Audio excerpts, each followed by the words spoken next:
अच्छा जी, question number 4 है अब हमारे पास कि वो हमें एक डाटा दे रहा है और उसमें उसने बताया कि अब यहाँ पे उसने यानी कि स्कैटर्ड डाटा नहीं दिया, बल्कि उसने आपको क्या किया है कि वैल्यूज़ बता दी कि एन आपके पास 12 है, समेशन ऑफ एक्स आपके पास 180 है और समेशन ऑफ एक्स स्क्वायर जो आपके पास 3000 है।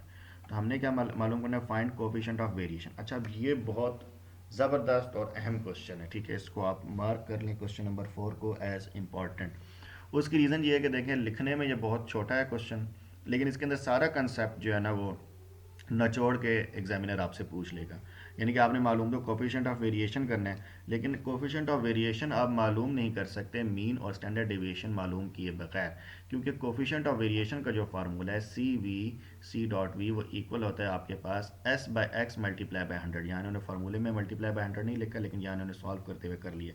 तो बुक के अंदर भी आप अपने पास बेशक फार्मूला देख लें, टेक्स्ट बुक के अंदर आई गेस ये पेज नंबर है कौन सा, पेज नंबर 129 पे भी मेंशन है और शायद इससे पहले भी मेंशन होगा, बट पेज नंबर 129 पे तो ये पूरा टॉपिक ही यही है, ठीक है। तो अब आप ये देख लें, यहाँ से अब आपको इंशाल्लाह स्टैंडर्ड डेविएशन का कंसेप्ट भी बहुत अच्छे से क्लियर हो जाएगा, ठीक है। तो आपके पास तीन चीज़ें गिवन है, एन गिवन है, समेशन एक्स गिवन है और समेशन ऑफ एक्स स्क्वायर आपके पास गिवन है। तो नॉर्मल मीन हमारे पास क्या होता है कि summation of x divided by n equal होता है आपके पास नॉर्मल मीन के। तो ये आपके पास मीन का फार्मूला लिखा हुआ है, एक्स बार इक्वल है summation of x divided by n, और अब आपने यहाँ पे वैल्यूज पुट कर ली, यानी कि एक्स बार इक्वल हो जाएगा 180 डिवाइडेड बाई 12, तो आंसर आया आपके पास 15, ठीक है जी। तो मीन आपके पास आ गया 15। नेक्स्ट आपने स्टैंडर्ड डेविएशन मालूम करना था। स्टैंडर्ड डेविएशन आपके पास क्या होता है, एस से यानी कि स्क्वायर रूट आता है, एस फॉर स्टैंडर्ड डेविएशन भी और एस फॉर स्क्वायर रूट भी, ठीक है। ये इस तरह से आप हिंट रख के अपने माइंड में इसको फार्मूले को याद रख सकते हैं। तो आप इस तरह से फार्मूला लगाएं जी, स्क्वायर रूट लाने, और उसके बाद आपने अंदर क्या लिखना है, summation of x square divided by n, and then आपने क्या लिखना है माइनस, और फिर ब्रैकेट के अंदर summation of x divided by n और ब्रैकेट के बाहर स्क्वायर है, ठीक है। तो ये आपने फार्मूला याद रखना है इस तरह से, और अब आपने वैल्यूज पुट कर देनी है। एक्स के आपके पास क्या था 3000, 3000 divided by 12 minus 180 divided by 12 whole का स्क्वायर।